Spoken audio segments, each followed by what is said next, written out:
Okay, so let's. కనిపిస్తుందా? Sir లేదు sir, screen లేదా? Okay.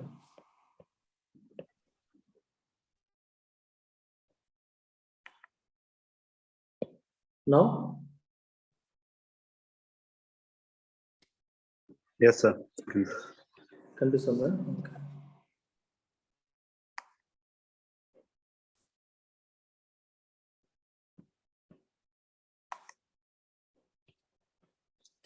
Fine. So very important topic. ఇవాళ మనం నేర్చుకోబోయేది paragraph summary. So CAT preparation లో verbal ability and reading comprehension లో it plays an extremely important and crucial role. ఎందుకంటే paragraph సమ్మరీకి సంబంధించిన క్వశ్చన్స్ ఎక్కువ వస్తాయా తక్కువ వస్తాయా అనేది పక్కన పెడితే పారాగ్రాఫ్ సమ్మరైజ్ చేయడం, ఇంపార్టెంట్ ఐడియాని క్యాప్చర్ చేయడం, సెంట్రల్ థీమ్ ఐడెంటిఫై చేయడం అనేది is an extremely important piece of reading comprehension as well. మీరు రీడింగ్ కాంప్రహెన్షన్ క్వశ్చన్స్ చేసేటప్పుడు కూడా ఇట్లాంటి క్వశ్చన్స్ వస్తాయి. ఎట్లా వస్తాయంటే identify the main theme of the paragraph అంటారు, identify the central idea of the paragraph అంటారు, సెలెక్టెడ్ టైటిల్ అంటారు. ఇట్లాంటి క్వశ్చన్స్ ఏది ఆన్సర్ చేయాలన్నా, ఆర్సీలో వచ్చే ఇట్లాంటి క్వశ్చన్స్ ఆన్సర్ చేయాలన్నా you should know the summary of it. So ఇవాళ మనం ఏం చేస్తామంటే we will look at tips and techniques to identify or summarize చేయడానికి అవసరమైన టెక్నిక్స్ ఏమైనా ఉన్నాయా, టిప్స్ ఉన్నాయా అనేది చూద్దాం. చూసిన తర్వాత let's also solve some practice questions. ఓకేనా? Yes sir. Yeah. So what are the things that you need to focus? Paragraph summary solve చేసేటప్పుడు మీరు ఫోకస్ చేయాల్సిన థింగ్స్ ఏంటి చూడండి. మీరు ఎప్పుడు కూడా you should try to identify main idea or central theme. పారాగ్రాఫ్లో చాలా ఉంటాయి, చాలా సెంటెన్సెస్ ఉంటాయి. అయితే ఇన్ని సెంటెన్సెస్లో what is that central theme or the main idea around which it is built. One second.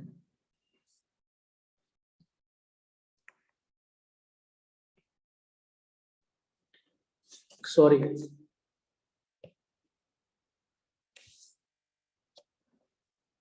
So main idea ఏంటి, సెంట్రల్ థీమ్ ఏంటి అనేది ఐడెంటిఫై చేయాలి. అది ఫస్ట్ స్టెప్. ఎప్పుడు మీరు పారాగ్రాఫ్ చదివేటప్పుడు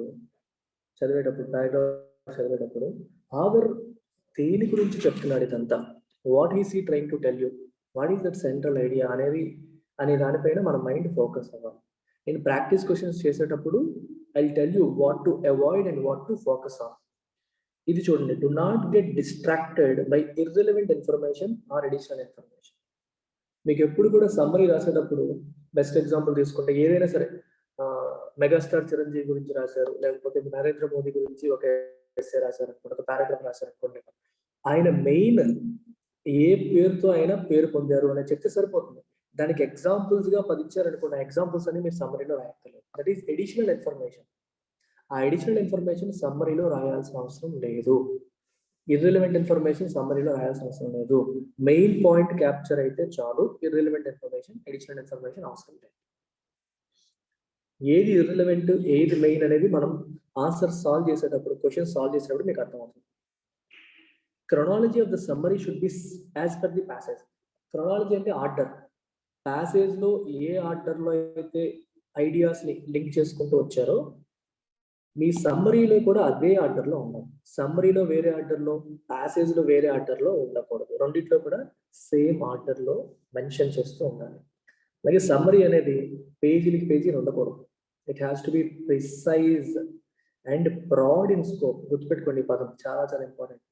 బ్రాడ్ ఇన్ స్కోప్ అంటే పారాగ్రాఫ్ యొక్క ఎంటైర్ ఎసెన్స్ ని సమ్మరైజ్ చేసేలా ఉండాలి. ఏదో ఒక టాపిక్ ని టచ్ చేసేలాగా, మిగిలిన వాటిని అవాయిడ్ చేసేలాగా ఉండకూడదు. అర్థమైందా?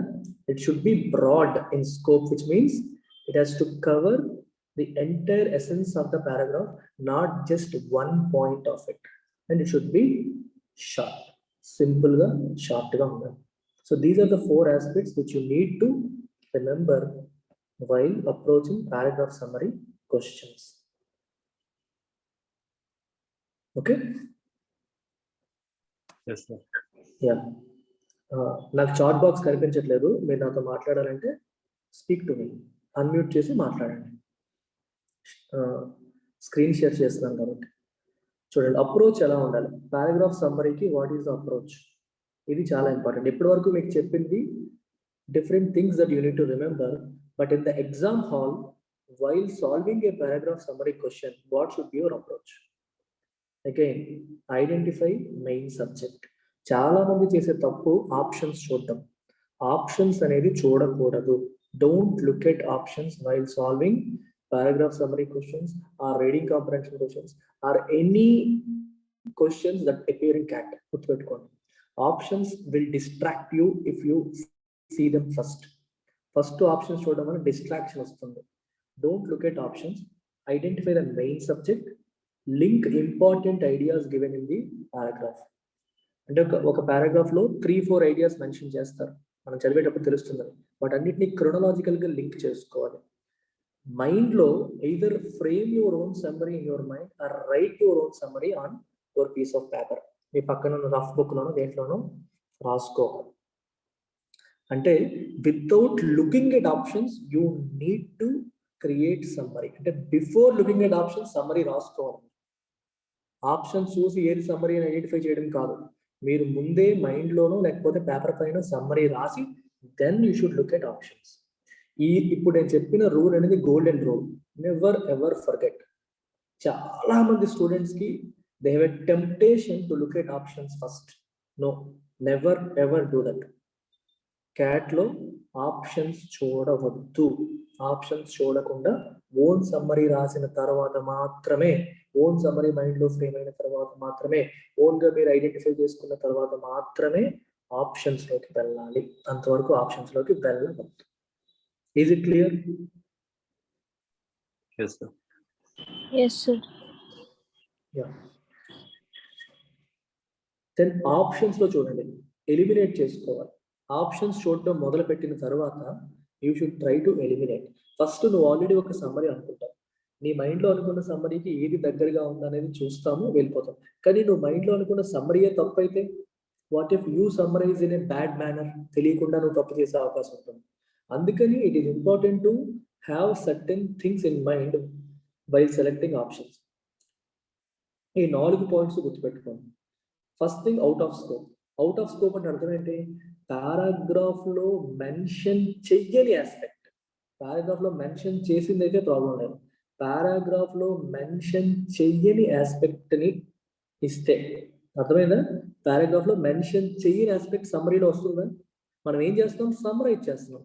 అందులో ఏది ఉందో అందులోనే సమ్మరీ అవుతుంది, అందులో ఉన్న పాయింట్ సమ్మరీ అవుతుంది. పారాగ్రాఫ్ లో చెప్పని విషయం ఏదైనా సమ్మరీలో కనిపించింది అనుకోండి, ఆబ్వియస్గా you will say it is not the option, అది కరెక్ట్ కాదని చెప్పేస్తాం. Out of scope, because it is not covered in the passage. Second thing చూడండి, narrow or partial scope. Out of scope అర్థమైందా ప్రీతి, పద్మారావు? Yeah, sir. అర్థమైంది sir. Narrow and partial scope అంటే meaning ఏంటి? నేను ఇందాకే చెప్పాను, summary should capture the entire essence of the paragraph. Paragraph యొక్క పూర్తి ఎసెన్స్ ని క్యాప్చర్ చేయాలి. ఒక పాయింట్ ని టచ్ చేసి ఒకదాన్ని వదిలేసి అలా ఉండకూడదు. ఎంటైర్ ఎసెన్స్ ని క్యాప్చర్ చేసేలా ఉండేదాన్ని మనం పారాగ్రాఫ్ అంటాం. సో దీన్ని ఏమంటారు? ఇది చూడండి, అందులో లేనిది టచ్ చేసేది అవుట్ ఆఫ్ స్కోప్, ఉన్నది విడిచిపెట్టేసేది partial scope or narrow scope. Important point miss అవ్వకూడదు, ఇంపార్టెంట్ ఐడియాస్ అన్ని కనెక్ట్ అవ్వాలి, బట్ అన్నిటినీ సమ్మరైజ్ చేస్తూ ఒక పాయింట్ లో రావాలి. సగం చెప్పి సగం వదిలేస్తే నారో స్కోప్ అయిపోతుందా, పార్షియల్ స్కోప్. ఇట్లాంటివి కూడా ఎలిమినేట్ చేయాలి. మన ఆప్షన్స్ చూసినప్పుడు మీకు తెలిసిపోతుంది. నేను ప్రతి ఆప్షన్ కి మిమ్మల్ని అడుగుతాను, ఇది అవుట్ ఆఫ్ స్కోపా, నారో స్కోపా, లేదా ఎక్స్ట్రీమ్ ఆన్సర్. ఎక్స్ట్రీమ్ ఆన్సర్ అంటే అర్థం ఏంటి చెప్పండి? వాడు పారాగ్రాఫ్ లో చెప్పడం, కానీ ఇప్పుడు ఫర్ ఎగ్జాంపుల్ ఒక ఆయన మంచోడు అని చెప్పారు అనుకోండి, ఆప్షన్స్ లో he's the best person ever lived on the earth అన్నాడు, అది ఎక్స్ట్రీమ్ ఆన్సర్. మంచోడు అని చెప్పారు అంతే, కానీ ఎర్త్లో ఉన్న వాళ్ళలో ఆయనే బెస్ట్ పర్సన్ అని చెప్పారా? చెప్పలేదు. అర్థమైందా? ఇలా ఎక్స్ట్రాలు, ఓవర్ యాక్షన్ అంటాం చూడండి, ఉన్నదానికంటే ఎక్కువ చేసి చెప్పడం. అట్లాంటి ఆప్షన్స్ చాలా ఈజీ, మీకు కనిపిస్తాయి చూడగానే. ఎక్కువగా అవి మీకు యాడ్జెక్టివ్స్ తో వస్తాయి. ఎటువంటి యాడ్జెక్టివ్స్ వస్తాయి? Superlatives. He's the best, the most, ఇట్లాంటి పదాలతో వచ్చేస్తాయి. అది పారాగ్రాఫ్ లో చెప్పరు, కానీ సమ్మరీలో రాసేస్తారు. అట్లాంటివి మనం ఈజీగా ఎలిమినేట్ చేసేయచ్చు. అవి ఎక్స్ట్రీమ్ ఆన్సర్స్. అర్థమైందా ఎక్స్ట్రీమ్ ఆన్సర్స్ అనే పాయింట్? చెప్పండి. And last one, new or inconsistent ideas. అంటే పారాగ్రాఫ్ లో చెప్పకుండా ఒక కొత్త ఐడియా ఇందులో తీసుకొచ్చారనుకోండి, తప్పు. అగైన్ అవుట్ ఆఫ్ స్కోప్ లాగే అది. అందులో చెప్పలేదు, చెప్పని కొత్త ఐడియా నువ్వు ఎలా డిస్కస్ చేస్తావు? You're asked to summarize what is there in that paragraph, not to come up with a new idea. సమ్మరీలో న్యూ ఐడియా వచ్చిన, పారాగ్రాఫ్ తో కన్సిస్టెన్సీ లేని, అంటే ఆ ఫ్లో ఆఫ్ థాట్ తో కన్సిస్టెన్సీ లేని ఐడియాస్ వచ్చినా సరే తప్పు. There again wrong. అవి కూడా తప్పు. సో ఆప్షన్ ఎలిమినేషన్ అనేది చాలా చాలా ఇంపార్టెంట్. అందులో మీరు ఈ ఆస్పెక్ట్స్ అన్ని దృష్టిలో పెట్టుకోవాలి. Is it clear? Now shall we start solving questions? Yes, sir. Partial scope, sir. ఏంటమ్మా పార్షియల్ స్కోపా? ఓకే, పార్షియల్ స్కోప్ అంటే అర్థం ఏంటంటే, ఇప్పుడు చూడు, పారాగ్రాఫ్ లో దేర్ ఆర్ 3 ఐడియాస్, 1 2 3. నీ సమ్మరీ ఈ 3 ఐడియాస్ ని కంబైన్ చేసేలాగా రావాలి. ఈ 3 కూడా important ideas, key ideas are important ideas. If your summary talks only about 2 and not about 1 and 3, then it is not a correct option. అంటే మీకు ఇందాక ఈ పాయింట్ చూడండి, మళ్ళీ ఇంతకుముందు ఒక మాట చెప్పాను. ఏం చెప్పాను చూడండి, అది broad. It has to be broad in scope. ఒకదానిపైనే ఫోకస్ చేస్తూ వెళ్ళిపోకూడదు, నారోగా ఉండకూడదు, బ్రాడ్గా ఉండాలి. It should cover the entire essence of the paragraph. ఒక్క పాయింట్ మాత్రమే కాదు. మీరు ఆప్షన్, నేను క్వశ్చన్ సాల్వ్ చేసినప్పుడు ఇవన్నీ మీకు అర్థమవుతాయి. ఒక ప్రాపర్ పద్ధతిలో, అప్రోచ్లో. CAT is all simple, CAT is extremely easy when your mind is clutter free. Mind క్లియర్గా ఉంటే, ఒక సాలిడ్ అప్రోచ్ మీరు చక్కగా ఫాలో అయితే క్యాట్ కంటే ఈజీ ఎగ్జామ్ ఉంటుంది. ఎందుకంటే it's all about thinking process. ఒక అడ్వాంటేజ్, క్యాట్లో ఉన్న అడ్వాంటేజెస్ చెప్తాను. క్యాట్లో ఉన్న వెర్బల్ ఎబిలిటీ చాలా మంది భయపడిపోయే సబ్జెక్ట్, కానీ దీంట్లో ఉన్న అడ్వాంటేజ్ ఏంటో తెలుసా మీకు? It tests your reasoning, tests your thinking process. మీరు కాంప్లెక్స్ గ్రామర్ రూల్స్ బట్టి కట్టక్కర్లేదు, కాంప్లెక్స్ వొకాబులరీని ఎవరైతే చేయక్కర్లేదు. Of course you need some vocabulary to comprehend. ఇచ్చిన దాన్ని కాంప్రహెండ్ చేయడానికి వొకాబులరీ డెఫినెట్గా కావాలి. కానీ మీరు కంటిన్యూస్గా రీడింగ్ చేయడం వల్ల, రోజు కూడా పేజీలకి పేజీలు చదవడం వల్ల కాంటెక్చువల్ గా మీరు గెస్ చేయగలుగుతారు meanings. Even though you don't know the meanings of each and every word, you will still be able to guess the meaning of the overall passage. అది మీకు రోజు చదవడం ద్వారా వస్తుంది. ఆర్ట్ ఆఫ్ రీడింగ్ కూడా నేను చెప్తాను. ఓకే, నెక్స్ట్ క్లాస్లో, నెక్స్ట్ టైం ఎప్పుడు కలిసినప్పుడు మనం art of reading editorial, art of reading and ఆర్టికల్ని ఎలా చదవాలి, ఏ రకంగా చదవాలి, రైట్, దేనిపైన ఫోకస్ చేస్తూ చదవాలి అనేది కూడా చెప్తాను. అదే పద్ధతిలో డైలీ మీరు ఫాలో అవ్వండి, ఖచ్చితంగా సక్సెస్ సాధిస్తారు. అర్థమైందా? పార్షియల్ స్కోప్ అంటే something that doesn't cover the entire essence but only a portion of it. అది పార్షియల్ స్కోప్. వెళ్దామా క్వశ్చన్ కి? ఇంకున్నాయి డౌట్స్?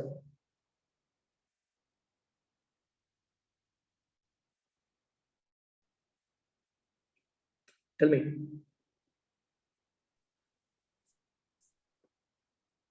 ఉన్నారా? Yes sir. Out of scope అంటే completely it's not related to passage. Exactly, passage కి సంబంధం లేకుండా ఏదో రాశాడు అనుకోండి, అది అవుట్ ఆఫ్ స్కోప్. ప్యాసేజ్ కి సంబంధం ఉంటూ రాశాడు, కానీ ప్యాసేజ్ తో సంబంధం అంటే కన్సిస్టెంట్ గా లేరు. వాడు ఒకలా చెప్తే వీడు ఇంకోలా రాశాడు, అప్పుడు ఇన్కన్సిస్టెంట్. సంబంధం ఉంది కానీ ఆ ఫ్లోలో లేదు, వేరే ఫ్లోలో వచ్చింది, అది ఇన్కన్సిస్టెంట్. ప్యాసేజ్ తో సంబంధం లేని విషయాలు రాస్తే out of scope. Okay sir. ఇవన్నీ మీకు ఎందుకు చెప్తున్నానంటే మీ అండర్స్టాండింగ్ కోసం. అంటే మీరు ఆప్షన్స్ ఎలిమినేట్ చేసుకునేటప్పుడే మీకు అంటే స్ట్రైక్, ఇది అవుట్ ఆఫ్ స్కోప్, ఇది నారో, ఇది ఎక్స్ట్రీమ్, ఇలా చెప్పుకుంటే ఇది మీరు మైండ్ లో ఉందనుకోండి, మీకు ఇది యాంకర్ చేస్తుంది ఆన్సర్ సాల్వ్ చేసేటప్పుడు. అంటే ఒక గైడెన్స్ ఇస్తుంది, దారి చూపిస్తుంది. ఓకే, ఈ ఆప్షన్ ఎలిమినేట్ చేయాలి, ఈ ఆప్షన్ ఎలిమినేట్ చేయాలి. కానీ గుర్తుపెట్టుకోండి, ఆప్షన్స్ లోకి వెళ్ళడమే చాలా లేట్ గా చేయాలి. ఆప్షన్స్ లోకి వెళ్ళే ముందు ఏం చేయాలి? మీరు ఏం చెప్పాను? What should you do before getting into options? Para summary మీరు రాసుకోవాలి. ఓన్ పారాగ్రాఫ్ సమ్మరీ మీరు ఓన్ గా రాయాలి. ఓన్ గా రాయడం ఎలాగా? ఇలాగా మెయిన్ సబ్జెక్ట్ ఏంటి, ఇంపార్టెంట్ ఐడియాస్ ఏంటి, వాటి ఇంటర్ కనెక్ట్ చేసుకోవాలి. And then frame your summary. ఒక్క సబ్జెక్ట్ అనే మెయిన్ పాయింటే కాదు, దానికి సంబంధించిన ఇంపార్టెంట్ ఐడియాస్. మీకు ఒక క్వశ్చన్ సాల్వ్ చేసినప్పుడు ఇప్పుడు నేను చెప్తున్న పాయింట్స్ అన్ని మీకు విజిబుల్ గా ఉంటాయి. వెళ్దామా క్వశ్చన్కి? Yes, sir. Yeah.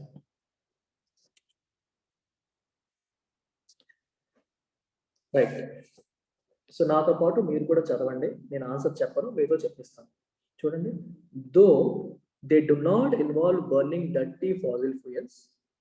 చూసారా, though they do not involve burning dirty fossil fuels, hydropower projects, so this is about hydropower projects, this is the main idea, are not emissions free.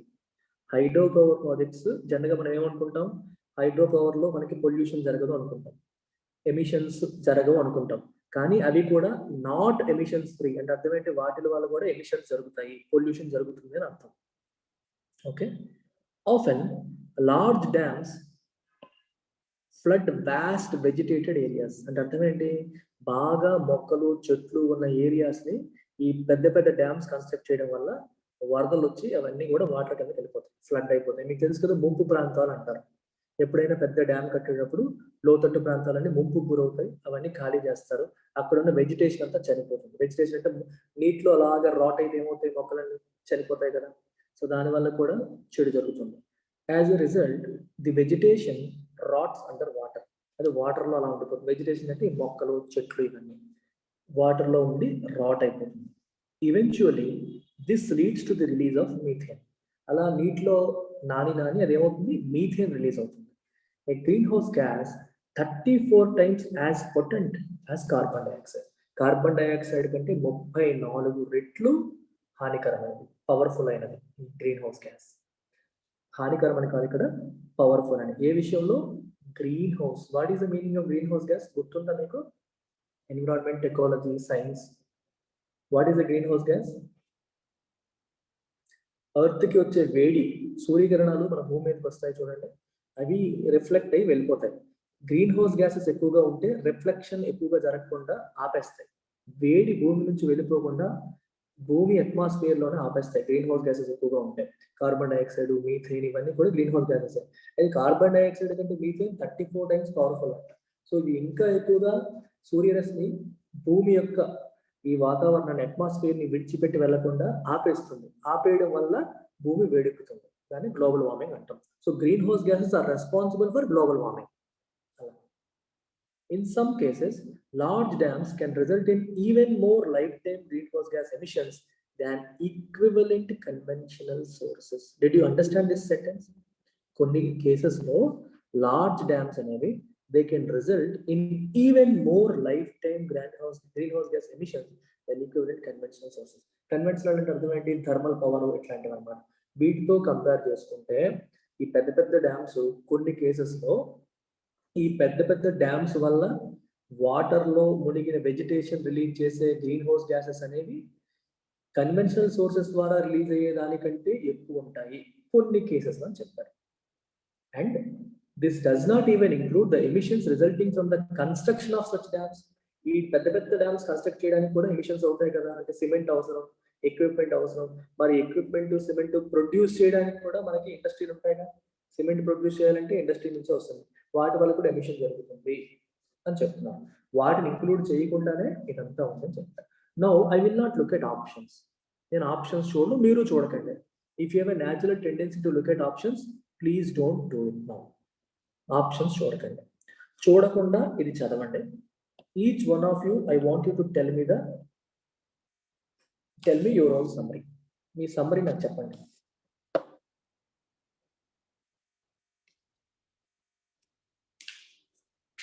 నోట్తో చెప్పండి, పర్లేదు, తెలుగులోనైనా పర్లేదు.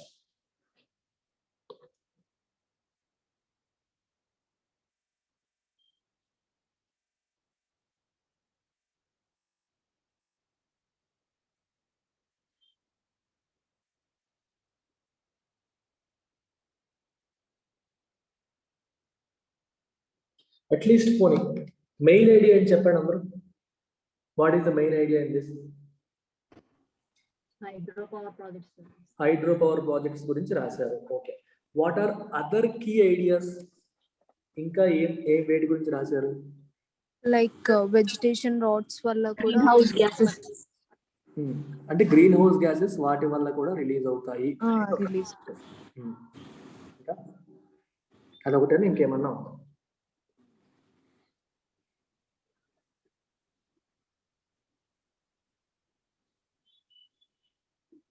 వెజిటేటెడ్ ఏరియాస్ ఉన్నవి కూడా ఐ మీన్ వెజిటేషన్ రాట్స్ అంటూ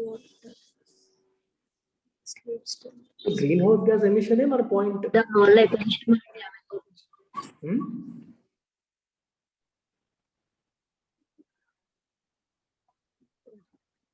అలా చేయడం వల్ల ఇక్కడ ఉన్న ఏరియాస్ అన్ని ఖాళీ చేస్తున్నారు సార్. డ్యామ్స్ కట్టడం వల్ల, ఈ ప్రాజెక్ట్స్ కట్టడం వల్ల. ఓకే, కరెక్టే. ఖాళీ చేయడం అనే పాయింట్ అక్కడ రాయలేదు. రాయని పాయింట్ వద్దు.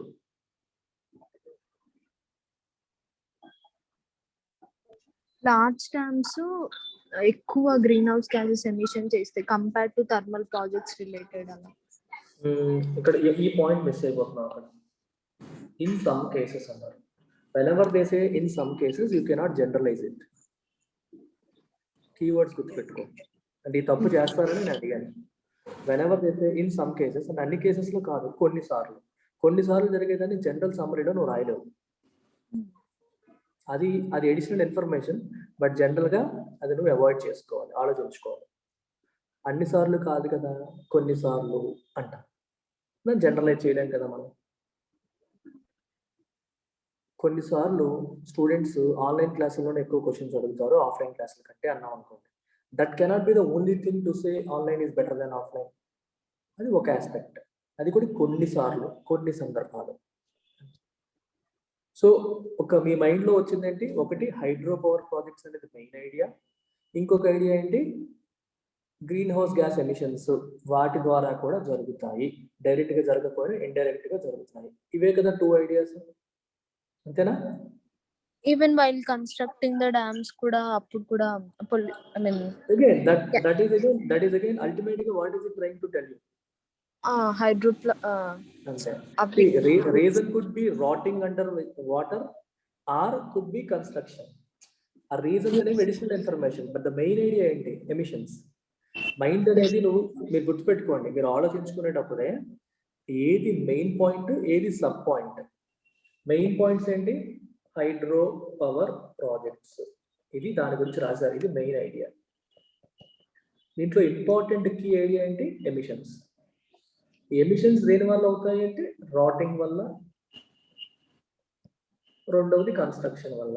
ఫోకస్ ఎక్కువగా రాటింగ్ మీద చేశారు. కానీ మెయిన్ ఐడియా అన్నప్పుడు ఈ రెండే మీకు గుర్తు రావాలి. Now let's look at each option and see whether it can be the answer or not. వెళ్దామా? చూడండి, ఫస్ట్ ఆప్షన్ చూడండి. Large hydro power projects contribute more to climate change than fossil fuel plants of equivalent generating capacity. Yes or no? Correct? తప్ప? తప్పైతే ఎందుకు తప్పు?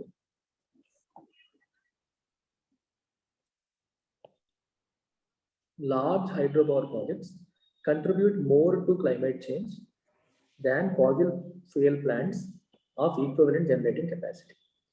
Wrong sir. I mean తప్పు. ఎందుకు తప్పు అంటే ఇక్కడ సమ్ కేసెస్ అని అంటున్నాడు కాబట్టి కండిషన్ అని ఏం లేదు కదా సార్, కరెక్ట్ గా జరుగుతుంది అని చెప్పి. ఇక్కడ మోర్ అని కన్ఫర్మ్ గా చెప్పేశారు. మోర్ అని చెప్పేశారు. ఇది ఒక ఆస్పెక్ట్. ఇంకొక ఆస్పెక్ట్ ఏంటి? పారాగ్రాఫ్ లో క్లైమేట్ చేంజ్ గురించి రాయలేదు. క్లైమేట్ చేంజ్ కి గ్రీన్ హౌస్ గ్యాస్ ఎమిషన్ అనేది ఒక ఆస్పెక్టే. ఇంకా చాలా ఉంటాయి క్లైమేట్ చేంజ్ కారణాలు. క్లైమేట్ చేంజ్ గురించి పారాగ్రాఫ్ లో ఎక్కడ చెప్పలేదు, కానీ ఇక్కడ చెప్పాడు. సో 2 ఆస్పెక్ట్స్ పరంగా ఇది తప్పు. ఇక్కడ మోర్ అని క్లియర్ గా రాశారు. అంటే హైడ్రో పవర్ ప్రాజెక్ట్స్ అనేవి ఫాసిల్ ఫ్యూయల్ ప్లాంట్స్ కంటే ఎక్కువ కంట్రిబ్యూట్ చేస్తాయి క్లైమేట్ చేంజ్ కి రాశారు. ఎక్కువ తక్కువ అనేది మనకి క్రిస్టల్ క్లియర్ గా చెప్పలేదు. ఇక్కడ ఓన్లీ ఇన్ సమ్ కేసెస్ అని చెప్పి అన్నారు. అంతేగాని ప్రతిసారి కాదు, in some cases. Is everyone clear why this is not the correct option? Can we look at now? Look at option D. Look at option D and tell me. In terms of greenhouse gas costs, hydropower is comparable to more conventional sources of energy.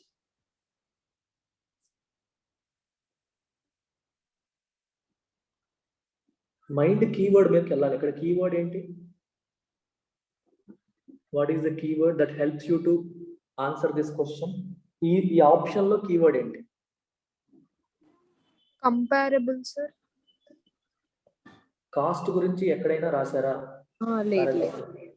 Cost గురించి రాయలేదు. So isn't it out of scope? Yes sir. Yes, sir. Cost గురించి రాయలేదు. మరి రాయలేని దాని గురించి summary ఎలా పెట్టారు? దేనికి ఎక్కువ ఖర్చు అవుతుందని అక్కడ ఎక్కడ రాయలేదు. సో తప్పు.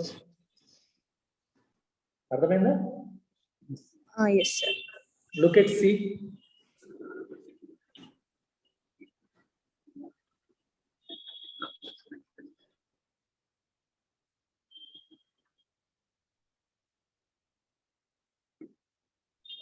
Yes sir, ఇది related. It can be the so C ఏంటి కరెక్టేనా? C correct. ఐ మీన్ దానికి కరెక్ట్ గా సెట్ అయింది సార్ ఆన్సర్. సి దానికి కరెక్ట్ గా సెట్ అయింది. Okay. So you will go with C or you want to look at B also? Look at B also.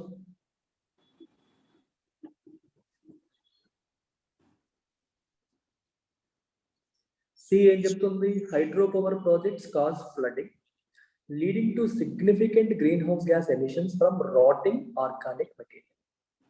Rating organic material అంటే మీకు తెలిసిందే. Organic material అంటే ఈ చెట్లు, చేమలు ఇవన్నీ. ఇవి రాట్ అవ్వడం వల్ల significant greenhouse gas emissions అనేవి జరుగుతాయి. దేనివల్ల? ఫస్ట్ ఫ్లడ్డింగ్ వల్ల. ఇదంతా పారాగ్రాఫ్ లో ఉందా? ఉంది. ఎందుకంటే క్లియర్ గా రాశారు. ఫ్లడ్ అవుతుంది అని రాశారు, రాటింగ్ జరుగుతుంది అని చెప్పి రాశారు, గ్రీన్ హౌస్ గ్యాస్ ఎమిషన్స్ జరుగుతాయని కూడా రాశారు. సో సిలో ఉన్న ప్రతి ఆస్పెక్ట్ పారాగ్రాఫ్ లో ఉన్నదే.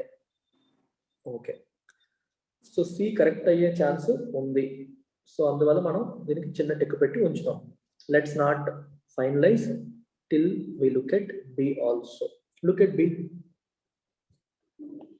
As large dams result in significant greenhouse gas emissions, hydropower cannot be regarded as a clean source of energy.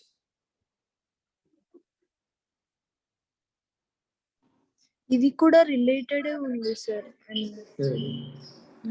So B better గా ఉందా? it's telling about the clean source. B better గా ఉందా, C better గా ఉందా చెప్పండి. Between B and C. ఇప్పుడు C తో better గా అనిపిస్తుంది సార్. సి బెటర్ అనిపిస్తుందా?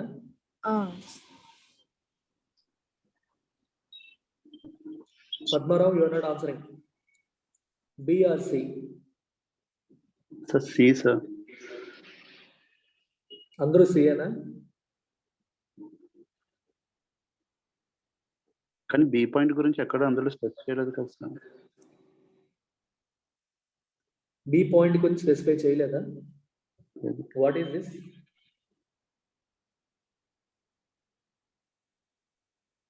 Okay okay. Now tell me. Mention Now- చేశారు. Now tell me, between B and C, which covers more points, which is broader in scope? B or C? C sir, large scope దానికి ఉంది. Which is broader in scope? B sir. C ఎందుకు broad అవుతుంది? B, Think sir. చేయండి. B covers 12. Yeah. So మీరు ఒకసారి చూడండి. B ఏ ideas మాట్లాడుతుంది, సి ఏది మాట్లాడుతుంది? C only talks about greenhouse gas emissions. ఎందువల్ల వస్తున్నాయి, తర్వాత ఏమవుతుంది, అవన్నీ పాయింట్స్ కాదు. Ultimately it talks about greenhouse gas emissions. It is only talking about one aspect, which is dams వల్ల గ్రీన్ హౌస్ గ్యాస్ ఎమిషన్స్ వస్తాయి అనే aspect మాట్లాడి. Whereas B talks about two things. ఒకటి, గ్రీన్ హౌస్ గ్యాస్ ఎమిషన్స్ వస్తాయి అనేది మాట్లాడుతూ ఇది clean source of ఎనర్జీగా కన్సిడర్ చేయలేమనే విషయం కూడా చెప్తుంది. And that is covered in the paragraph. It's not that it's not covered, first sentence లోనే ఉంది. మీరు ఒక్కసారి చూడండి, ఆథర్ యొక్క ఆలోచన విధానాన్ని అర్థం చేసుకునే ప్రయత్నం చేయండి. ఆథర్ ఏం చెప్తున్నాడు, ఫస్ట్ పాయింట్ లోనే ఆథర్ ఏం చెప్పేశాడు, డర్టీ ఫాసిల్ ఫ్యూయల్స్ బర్న్ చేయనప్పటికీ hydro power projects emissions free కాదు అని చెప్తూ తర్వాత సెంటెన్స్లన్నీ ఏంటి, ఆయన చెప్పిన సెంటెన్స్ కి పాయింట్ కి ఎవిడెన్స్. అవునా కాదు? Hydro power projects emission free కాదు అని చెప్తూ దానికి ప్రూఫ్ కింద తర్వాత పాయింట్స్ అన్నీ చెప్పాడు. మరి ఆథర్ యొక్క మెయిన్ పాయింట్ అది కాదా? అవి ఎమిషన్ ఫ్రీ కాదు, అవేమి క్లీన్ సోర్స్ ఆఫ్ ఎనర్జీ కాదు అని చెప్పడమే కదా ఆథర్ యొక్క ఉద్దేశం. మరి ఆ మెయిన్ పాయింట్ మనం ఎలా నెగ్లెక్ట్ చేస్తాం? And B captures that main point which C ignores. Agreed or not? yes sir, agree. అర్థమైందా? సో ఇప్పుడు మీరు సిని ఎలా చెప్తాం మనం? Compare to B and C, B is broader in scope to C. మీకు ఎప్పుడైనా రెండు ఆప్షన్స్ దగ్గరకు వచ్చాయి అనుకోండి, ఇది గుర్తుపెట్టుకోండి, ఈ ట్రిక్, ఈ ఒక్క క్వశ్చన్ సాల్వ్ చేయడంలోనే మీకు మొత్తం వచ్చేయాలి పారాగ్రాఫ్ సమ్మరీ. ఇంకా మీరు ఎంత ప్రాక్టీస్ చేస్తే అంత పర్ఫెక్షన్ వస్తుంది. ఇప్పుడు బి అండ్ సికి టాస్అప్ వచ్చింది. ఇలాంటప్పుడు మనం ఏం చేస్తాం? You will see which one is broader in scope. Which one is broader in scope or which covers the whole essence? B. Done? Any doubts in this? నేను ప్రతి ఆప్షన్ చెప్తాను, ఏది ఎందుకు తప్పో చెప్తాను, ఏది ఎందుకు కరెక్టో కూడా చెప్తాను. So you always look at the thought process. నేను ఎలా ఆలోచిస్తున్నాను, మిమ్మల్ని ఎలా ఆలోచింపజేస్తే, ఏ డైరెక్షన్లో మిమ్మల్ని మూవ్ చేస్తున్నాను అనేది ఫోకస్ చేసి అలా ఫాలో అయిపోండి అండ్ ప్రాక్టీస్ చేయండి, వచ్చేస్తుంది. నెక్స్ట్ క్వశ్చన్కి వెళ్దామా? yes sir. So look at this. An ignorant mind is precisely not a spotless, empty vessel, but one that's filled with the clutter of irrelevant or misleading life experiences, theories, facts, intuitions, strategies, algorithms, heuristics, metaphors, and hunches that regrettably have the look and feel of useful and accurate knowledge. ఈ sentence meaning ఎవరైనా చెప్పగలరా? Ignorant mind అంటే ఏమీ తెలియని, జ్ఞానం లేని, అజ్ఞానంతో ఉన్న మైండ్. అది ఎంటీ మైండ్ ఏమీ కాదు. అంటే ఒకడు ఇగ్నోరెంట్ అంటే అర్థం వాడికి ఏమీ తెలియదని కాదు. కానీ but one that's filled with the clutter, అంటే వాడి మైండ్లో చాలా ఇర్రెలెవెంట్ ఇన్ఫర్మేషన్ ఉంటుంది. క్లటర్ అంటే తెలుసు కదా, క్లటర్ అంటాం, మైండ్లో పిచ్చి పిచ్చి అన్ని ఆలోచనలన్నీ ఉండిపోవడం. క్లటర్ ఆఫ్ ఇర్రెలెవెంట్ అంటే ఉపయోగం లేనివి, సంబంధం లేనివి. మిస్లీడింగ్ లైఫ్ ఎక్స్పీరియన్సెస్, మనకి రాంగ్, మిస్లీడింగ్ అంటే తప్పుదారి పట్టించే జీవితంలో ఉన్న అనుభవాలు. థియరీస్, ఫ్యాక్ట్స్, ఇన్ట్యూషన్స్, స్ట్రాటజీస్, అంటే మనం కళ్ళతో చూసిన ప్రతిదాన్ని చూసి మనం we tend to frame our own patterns, own theories, own judgments. అది లాజికల్ గా కరెక్ట్ గా ఉండదు. based on our experiences, based on what we see, based on the patterns, మనం ఎన్నెన్నో అనేసుకుంటాం. అవన్నీ ఒక క్లటర్ లా అయిపోతాయి బ్రెయిన్ లో. ఇగ్నోరెంట్ మైండ్ అనేది ఏమీ లేకపోవడం కాదు, ఉంటుంది, కానీ ఏది సరిగ్గా ఉండదు, లాజికల్ గా ఉండదు, ఒక క్లటర్ లాగా గంపగొత్తగా ఉంటాయి అని అతని ఉద్దేశం. Unfortunately, that regrettably have the look and feel of useful and accurate knowledge. కానీ ఆ మనిషి తన దగ్గర ఉన్న ఇన్ఫర్మేషన్ ఏమనుకుంటాడు, అది యూస్ఫుల్, యాక్యురేట్ నాలెడ్జ్ అని ఫీల్ అవుతూ ఉంటాడు. యాక్చువల్గా ఆల్ దట్ ఈస్ క్లటర్, కానీ తను ఫీల్ అయ్యేది అది యూస్ఫుల్ ఇన్ఫర్మేషన్, యాక్యురేట్ ఇన్ఫర్మేషన్ అని చెప్పి ఫీల్ అవుతూ ఉంటాడు. అదే ప్రాబ్లం అక్కడ. అర్థమైందే సెంటెన్స్? చూడండి తర్వాత. This clutter is an unfortunate byproduct of one of our greatest strengths as a species. చూసారు ఇక్కడ పాయింట్ ఎలా రాశారు? దిస్ క్లటర్ అంటే మైండ్ లో ఉన్న ఈ ఇన్ఫర్మేషన్ అంతా కలిపి గంపగొత్తగా పడిపోవడం అనేది is an unfortunate by product. It is a by product of what? Of one of our greatest strengths as species. ఒక జీవజాతిగా, జీవరాశిగా మనకున్న ఒక స్ట్రెంగ్త్ యొక్క బై ప్రొడక్ట్ అంట. స్ట్రెంగ్త్ అనేది పాజిటివ్, స్ట్రెంగ్త్ యొక్క బై ప్రోడక్ట్ ఏమో నెగిటివ్. ఏంటి ఆ స్ట్రెంగ్త్ చూడండి, ఏంటి ఆ స్ట్రెంగ్త్? ఆ స్ట్రెంగ్త్ అంటే ఇంక చెప్పాల. What is that strength? We're unbridled pattern recognizers. మనం ఎప్పుడు కూడా అన్బ్రిడిల్డ్ అంటే అన్రిస్ట్రైన్డ్, అన్కంట్రోల్డ్, కంట్రోల్ లేని, రెస్ట్రిక్షన్ లేని pattern recognizers. What is the meaning of pattern recognition? Pattern recognition అంటే అర్థం ఏంటి? ఇఫ్ యు సీ, బయటకు వెళ్ళారు, ఎక్కడ చూసినా కోవిడ్ గురించి పట్టించుకోకుండా జనాలు అందరూ తిరుగుతున్నారు అనుకోండి. We have a tendency, Covid పెద్ద ఇష్యూ ఏమి కాదు, అందరూ తిరిగేస్తున్నారుగా, అది పెద్ద ప్రాబ్లం కాదు.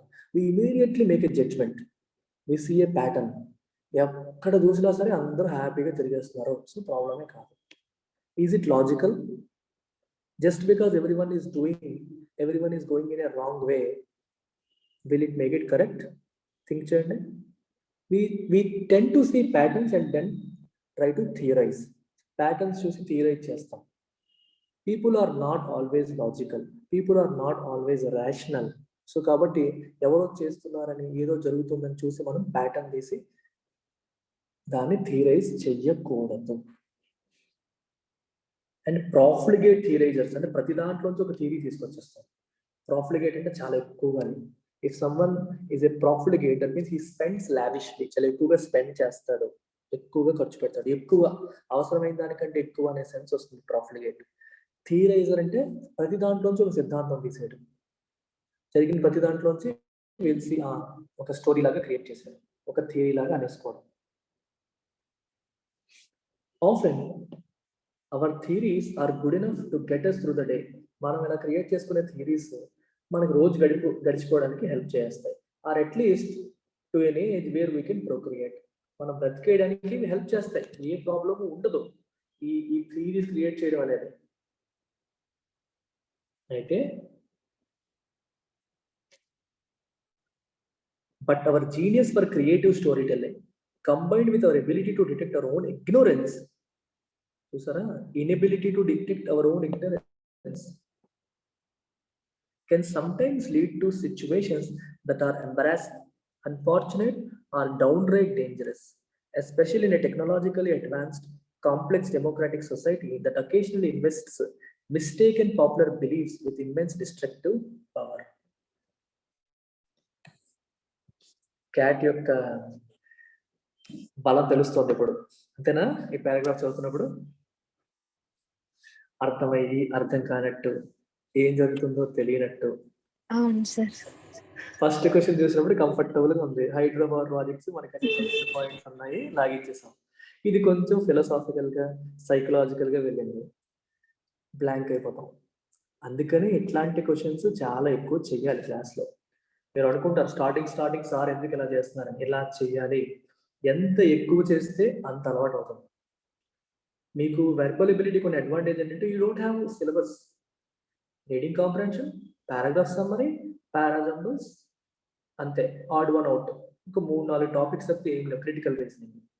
So most of the time మనం క్లాసెస్ ఏం చేస్తాం, we keep solving questions, all genres, అన్ని టైప్స్ ఆఫ్ మోడల్స్ నుంచి మనం క్వశ్చన్స్ చేస్తూనే ఉంటాం. చేసే కొద్దీ మీతో చేయిస్తాను, మిమ్మల్ని అడుగుతాను, మీరు ఇన్వాల్వ్ అవ్వండి, స్లోగా వెళ్తాను, మీకు అర్థమైన తర్వాత ముందుకు వెళ్తాను. అలా వెళ్తున్న కొద్దీ బిల్డ్ అవుతుంది ability. Verbal ability is a decider. ఎందుకంటే కష్టపడి క్వాంట్లోను ఎలా డిఏలోను చాలా మంది స్ట్రెంగ్త్ ఉంటుంది, కానీ ఇక్కడికి వచ్చేసరికి చేతులెత్తేస్తారు. సో ఇక్కడ మీరు స్కోర్ చేయగలిగితే nothing can stop you. Quant should be your scoring, LRDI should be your scoring. ఆ రెండు కూడా హర్ష సార్ క్వాంట్ చెప్తారు, కృష్ణ సార్ ఎల్ఆర్డిఏ చెప్తారు, ఇద్దరు కూడా అద్భుతంగా చెప్తారు. రేపు మార్నింగ్ ఎల్ఆర్డిఏ, మర్చిపోయాను, క్వాంట్ కాదు. రేపు మార్నింగ్ 6:30కి ఎల్ఆర్డిఏ ఉంటుంది. ఫ్రైడే అండ్ సాటర్డే క్వాంట్ ఉంటుంది. సాటర్డే ఈవినింగ్ ఎల్ఆర్డిఏ సెకండ్ సెషన్ ఉంటుంది. వాళ్ళ సెషన్స్ అన్ని మార్నింగ్ 6:30కి ఉంటాయి, నావన్నీ 7కి ఉంటాయి. సాటర్డే మళ్ళీ ఈవినింగ్ ఇంకో సెషన్ ఉంటుంది. ఇలా ఈ షెడ్యూల్ ఫాలో అయిపోయింది. అయితే ఇప్పుడు మీరు ఓవరాల్ గా చూసిన తర్వాత మీకు ఏమనిపిస్తుందో చెప్పండి, పర్లేదు. Whatever that comes to your mind, తప్పైనా పర్లేదు, జస్ట్ స్పీక్ అవుట్. ప్రతి పాయింట్ కవర్ చేయక్కర్లేదు, ప్రతి పాయింట్ యాజ్ ఇట్ ఈస్ గా అర్థం కానక్కర్లేదు. But what is he trying to tell you? Padmarao, can you సే?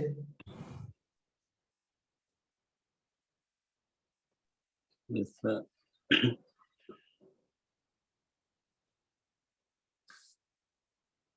అంటే మనం ఈ థాట్స్ అంటే పనికిరాని థాట్స్ అన్నిటిని మైండ్లో పర్లేదు, తప్పైనా పర్లేదు చెప్పు. I mean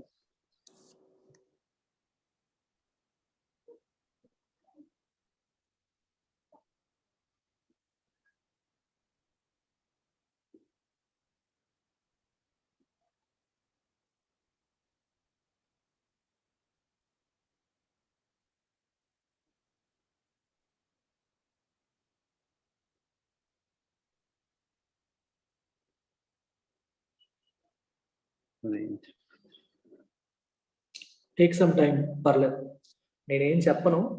I want each one of you to try.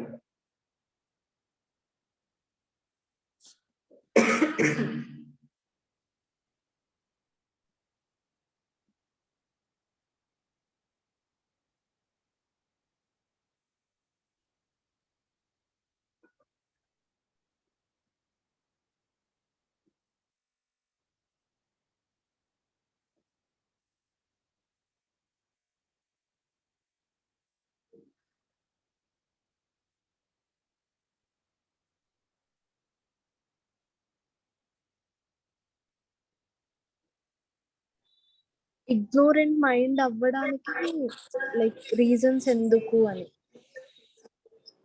Misleading life experience కానీ ఇలాంటి. ఓకే, అంటే ఆ రీజన్స్ వల్ల ఇగ్నోరెంట్ మైండ్ అయ్యింది అని చెప్తున్నాను. ఓకే, తర్వాత అక్కడ ఆగిపోయిందో ఇంకా ఉందా? ఉంది సార్, లైక్ అది దట్ ఈస్ వన్ ఐడియా. సొసైటీలో అది ఎలా రిఫ్లెక్ట్ అవుతుంది, అది ఉండడం వల్ల సొసైటీలో ఏంటి ప్రాబ్లం అన్నట్టు. ప్యాటర్న్ రికగ్నైజర్స్ ప్రోఫ్లాగ్ థియరీస్ వల్ల అది అక్కడ ఆ పాయింట్ లో నాకు మీనింగ్ అర్థం కాలేదు. బట్ అది ఇగ్నోరెంట్ మైండ్ ఉండడం వల్ల అది జరుగుతుంది సొసైటీలో నేను అనుకుంటున్నాను. కాదు కాదు,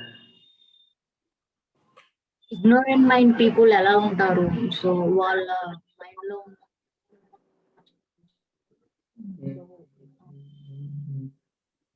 సొసైటీ వాళ్ళ గురించి ఏమనుకుంటుంది? సొసైటీ వాళ్ళ గురించి ఏమనుకుంటుంది అనేది ఇక్కడ పాయింట్ కాదు, ఎక్కడ రాయలేదు. సో యాక్చువల్లీ వాళ్ళ ఇనేబిలిటీ వల్ల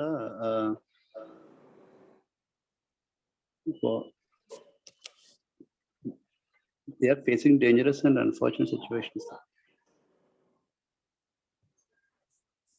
ఇప్పుడు ఒక్కొక్క పాయింట్ మళ్ళీ చెప్తాను.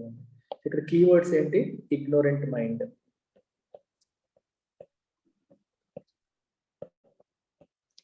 ఎందువల్ల ఇగ్నోరెంట్ మైండ్ అనేది ఎందువల్ల వచ్చింది?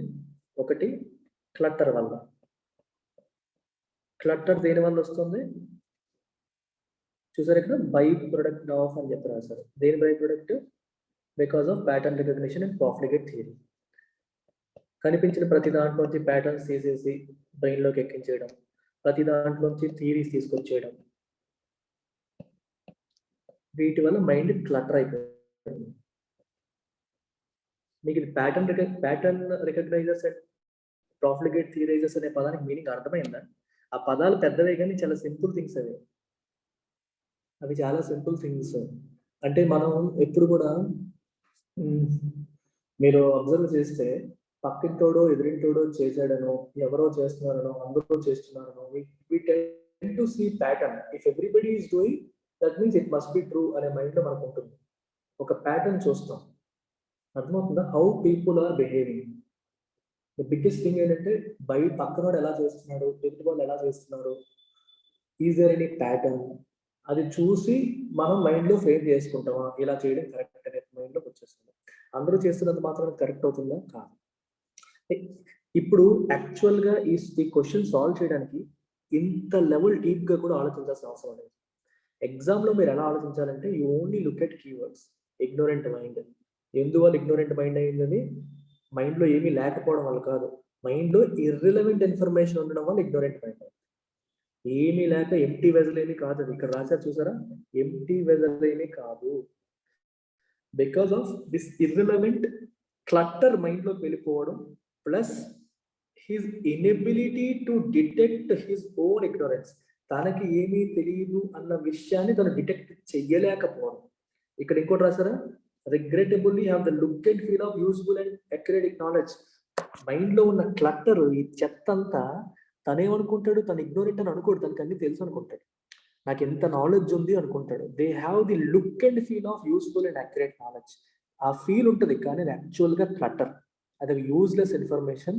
దాన్ని చూసి నాకు అన్నీ తెలుసు అని చెప్పి తను అనుకుంటాడు, తనకి తెలియదన్న విషయాన్ని కూడా తను రియలైజ్ అవ్వడు. Inability to detect his own ignorance. దీనివల్ల ప్రాబ్లమ్స్ ఏంటి, can sometimes lead to embarrassing, unfortunate situations or dangerous situations. అంతే. Now is it clear? మరి ప్రతి సెంటెన్స్లోకి వెళ్ళకండి, ప్రతి పదంలోకి వెళ్ళకండి. నేను ఎలా దాన్ని ముక్కలు ముక్కలు చేశానో చూడండి. Don't look at each and every word.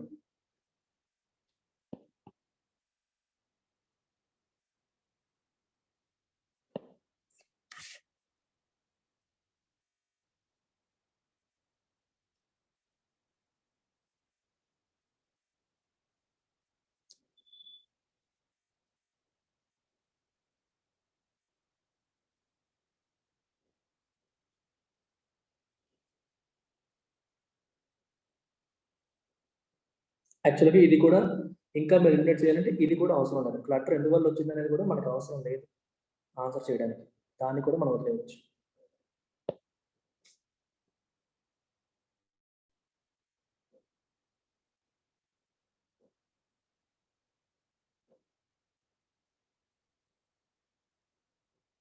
అయిపోయింది, ఇంకేం లేదు.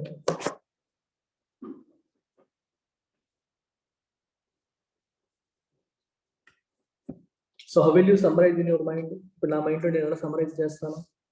ఫస్ట్ థింగ్ ఏంటి, ఇగ్నోరెంట్ మైండ్ అంటే ఖాళీది కాదు, okay, but something that is filled with clutter. Clutter అంటే ఒక యూజ్లెస్ ఇన్ఫర్మేషన్ అనుకోండి సింపుల్గా. కానీ ఆ యూజ్లెస్ ఇన్ఫర్మేషన్కి ఎటువంటి లుక్ అండ్ ఫీల్ ఉంటుంది, యూజ్ఫుల్ అండ్ యాక్యురేట్ నాలెడ్జ్ లాగా ఫీల్ అవుతూ ఉంటాడు తను. ఇంకో ప్రాబ్లం ఏంటంటే తన ఓన్ ఇగ్నోరెన్స్ తను డిటెక్ట్ చేయలేడు. ఇలా చేయలేకపోవడం వల్ల ప్రాబ్లం ఏంటి, ఎంబ్రాసింగ్ సిచ్యువేషన్స్ లోకి పడిపోతాడు, డేంజరస్ సిచ్యువేషన్ అంటే ఒక నెగిటివ్ సిచ్యువేషన్ లో పడతాడు. దానివల్ల నెగిటివ్ ఎక్స్పీరియన్సెస్ ఉంటాయి లైఫ్ లో. సింపుల్. ఇంకేమైనా ఉందా దీంట్లో ఇబ్బంది? ఇప్పుడు ఆప్షన్స్ చూద్దామా? ఈ సమ్మరీకి will you agree with me? Yes, sir. Now let's look at option. The ability to recognize patterns and creatively formulate theories is both the greatest strength and the greatest weakness of our species. దీంట్లో problems ఏంటో చెప్పండి, లేదా ఇది correct answer అయితే చెప్పండి. ఒకవేళ ఇది correct answer కాకపోతే ఎందుకు కరెక్ట్ ఆన్సర్ కాదో కూడా చెప్పండి. Extreme answers. ఎక్స్ట్రీమ్ కన్నా కూడా this is more like narrow.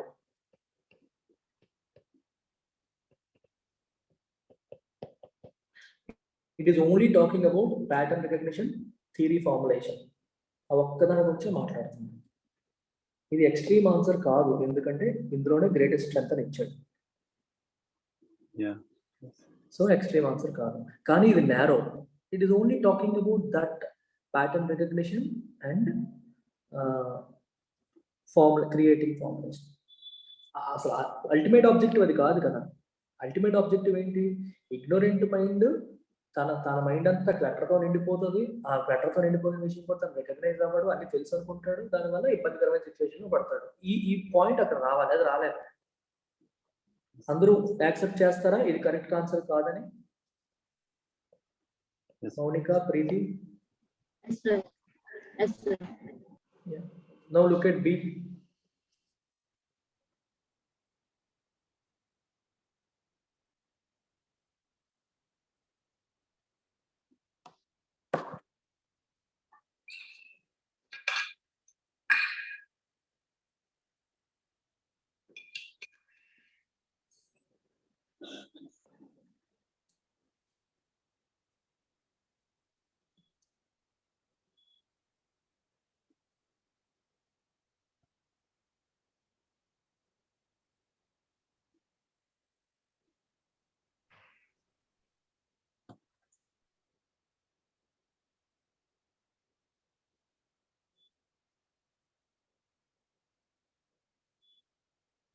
ఈ సెంటెన్స్ దాని రిలేటెడ్ ఉన్నట్టుంది సార్.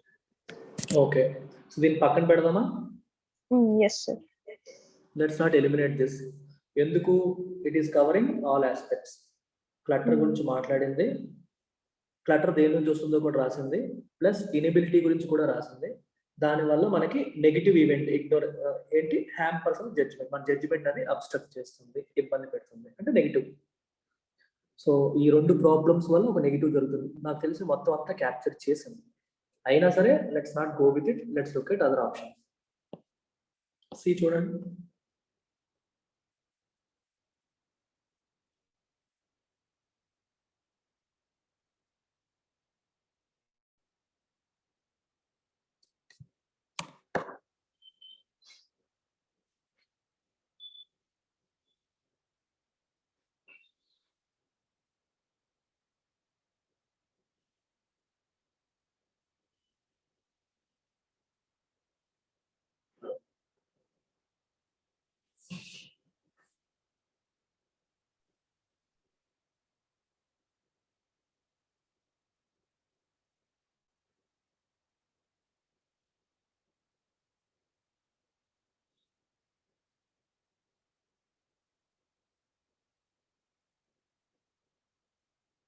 తప్పు అయితే ఎందుకు తప్పు, లేదా అది కూడా పక్కన పెట్టాలా? ఇది కొంచెం రిలేటెడ్ అనిపిస్తుంది కానీ కరెక్ట్ అని ఏం తెలియట్లేదు. కొంచెం related గా ఉంది.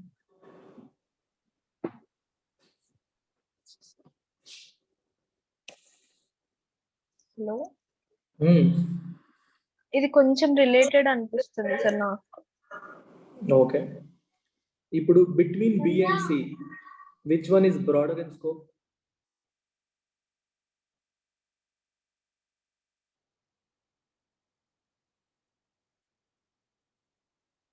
Okay, before getting into that, సిలో ఒక విషయం చెప్పండి. ఇగ్నోరెన్స్ అంటే ఏమీ తెలియకపోవడం. ఏమీ తెలియకపోవడానికి ఈ క్లటర్ అవ్వడం అనేది కాంపౌండ్ అయిందా? కాంపౌండ్ అంటే అర్థం ఏంటి? పెద్దదవడం, ప్రాబ్లం ఇంకా పెద్దదవడం. అంటే సి ఏం చెప్తుందంటే అవర్ ఇగ్నోరెన్స్ అంటే మనకి ఏమీ తెలియకపోవడం ఈస్ కాంపౌండెడ్ బై క్లటర్. అవునా? పారాగ్రాఫ్ అదే చెప్పారా? క్లటర్ తో నిండిపోవడమే ఇగ్నోరెన్స్ అని చెప్పాడు. అర్థమైందా? క్లటర్ తో నిండిపోవడమే ఇగ్నోరెన్స్ అని చెప్పి పారాగ్రాఫ్ లో చెప్పారు. ఇక్కడేమంటాడు? ఇగ్నోరెన్స్ కి క్లటర్ అనేది ఇంకొంచెం ప్రాబ్లం అవుతుంది అని చెప్పాడు. So this is absolutely wrong, not as per paragraph. First sentence ఏం చెప్తుంది చూడండి. An ignorant mind is precisely not a spotless empty vessel. ఖాళీగా ఉన్న వెజల్ ఏమి కాదు, but one that's filled with clutter. Clutter తో నిండిపోవడమే ఇగ్నోరెంట్. ఇక్కడ ఏంటి? Ignorance is compounded by. Compounded అంటే ఇంక అడిషనల్ గా యాడెడ్ బై. కాంపౌండ్ ఇంట్రెస్ట్ అంటారు చూడండి, చక్రవడ్డీ, వడ్డీ మీద వడ్డీ. If your problems are compounded, నీకు ఆల్రెడీ కొన్ని ప్రాబ్లమ్స్ ఉన్నాయి, ఇంకా పెరిగిపోతున్నాయి. ఫర్ ఎగ్జాంపుల్ మనం ఏం చెప్తారంటే COVID-19 compounded the problems of common man. Common మ్యాన్కి ఆల్రెడీ చాలా ప్రాబ్లమ్స్ ఉన్నాయి, COVID-19 వల్ల ఇంకా ఎక్కువ అయ్యాయి. సో సి తప్పు. సి ఎందుకు తప్పు అర్థమైందా?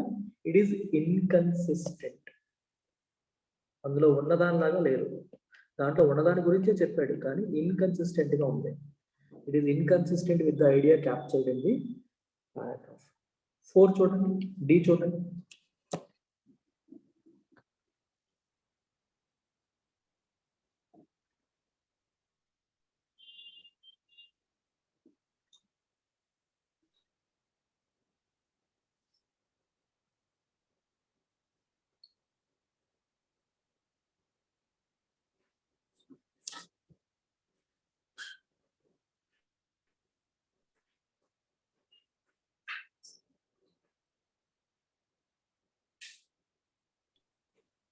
సార్ వేవ్ థియరీ సాది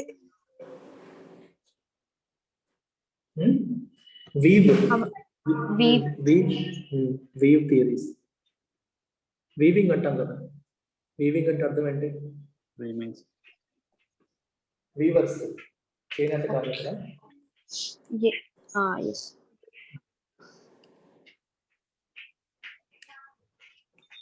అంటే ఇచ్చిన ఇన్ఫర్మేషన్ తో కథలు అల్లేయడం అలాగా అర్థమైందా? క్లటర్ ఆఫ్ ఇన్ఫర్మేషన్ తీసుకొని కథలు అల్లేయడం లాగా.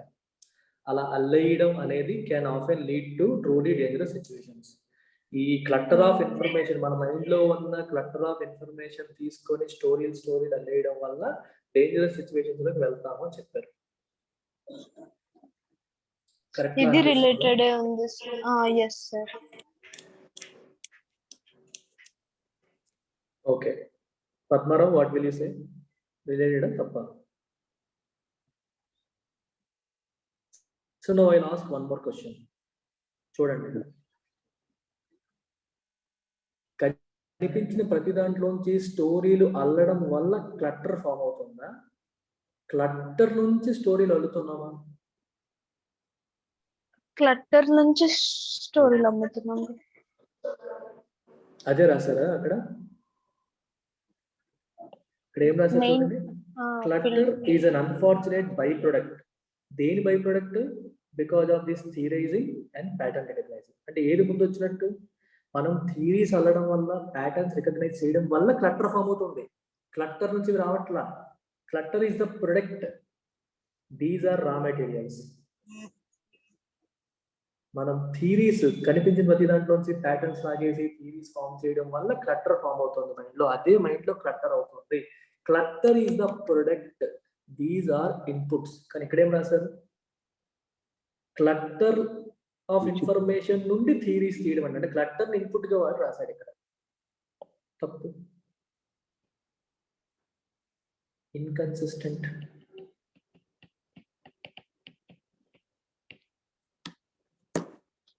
ప్రతి ఒక్క పాయింట్ పైన దృష్టి ఉండాలి. రెండవది, స్కోప్ కూడా నేరో. ఒకవేళ మీరు అనుకున్నట్టుగా ఇది ఇన్కన్సిస్టెంట్ కాకపోయినా సరే బితో కంపేర్ చేస్తే నేరో అవుతుంది. ఎందుకు నేరో అవుతుంది? B captures this aspect also, inability to perceive our own ignorance. Answer ఏంటి? బి. ఏ డౌట్ ఉన్నా మొహమాటం లేకుండా అడగండి.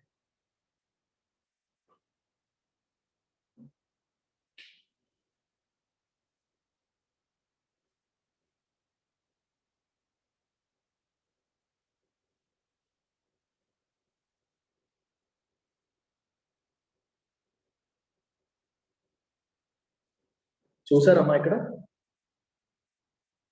మన స్ట్రెంగ్త్ ఏంటి? As a species what is our greatest strength? కనిపించిన ఇన్ఫర్మేషన్ నుంచి థియరీస్ లాపట్టడం, ప్యాటర్న్స్ రికగ్నైజ్ చేయడం. ఈ రెండింటి యొక్క బై ప్రొడక్ట్ ఏంటి? క్లటర్. కానీ ఇక్కడ ఏం రాశారు? Our tendency to weave theories out of clutter of information. అంటే క్లటర్ ఆఫ్ ఇన్ఫర్మేషన్ నుంచి థియరీస్ అల్లడం అని చెప్పి రాశారు. ఇక్కడ ఏం చెప్పారు? ఈ థియరీస్ అల్లడం వల్లే క్లటర్ ఫామ్ అవుతుంది అన్నారు. So it is inconsistent with what is there in the paragraph. అందుకని తప్పు. So answer is B. ఒకవేళ ఇది క్లియర్ గా ఆర్డర్ లో పెట్టినప్పటికీ I will still go with B. ఎందుకు? Because B captures entire essence, because it also talks about inability to perceive. మన ignorance ని మనం పర్సీవ్ చేయలేకపోవడం, గుర్తించలేకపోవడం కూడా ప్రాబ్లం. అది బిలో రాశారు, డిలో రాయలేదు. So what is your answer? B. Any doubts?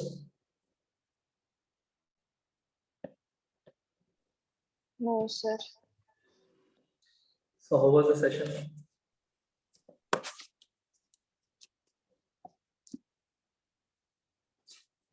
First question అయితే చాలా ఈజీగా ఉంది. క్వశ్చన్ ఈజీగా ఉందా కష్టంగా ఉందా? క్వశ్చన్ అని ఇక్కడ కాదు కానీ కాన్సెప్ట్ వైజ్ కొంచెం అంటే మేము ఎలా ఆలోచించాలి. ఫ్లో బానే ఉందా? ఇలాగే కంటిన్యూ చేద్దామా? Yes sir. So idea is not to tell you everything. నేను మొత్తం చెప్పేయడం ఉపయోగపడదు, మీతో చేయించడం హెల్ప్ అవుతుంది.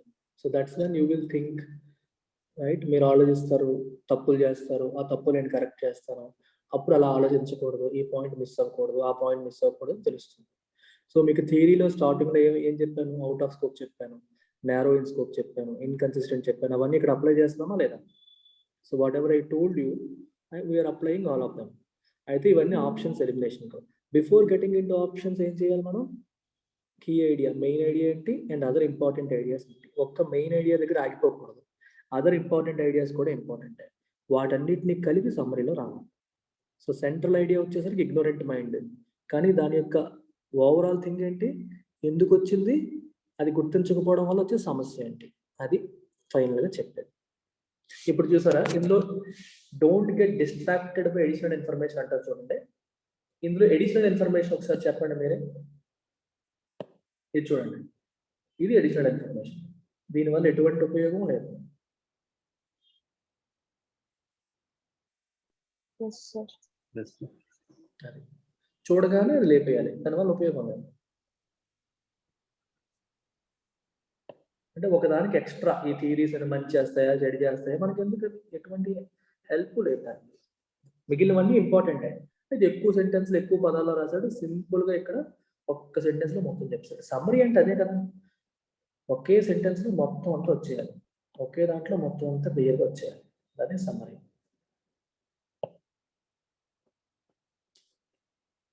సో డోంట్ మిస్ 6:30కి రేపు class morning LRDA class Krishna sir చెప్తారు. మార్నింగ్ కదా అని చెప్పి లేవడం మానేసి ఎగ్గొట్టకండి, లేవండి, అటెండ్ అవ్వండి. సార్ కెనడాలో ఉంటారు, అక్కడ నుంచి మీకు క్లాస్ జరుగుతుంది. National puzzle champion Padmarao already తెలుసు ఎలా చెప్తారు ఏంటనేది, మిస్ అవ్వకండి పొరపాటు. Okay sir, thank you.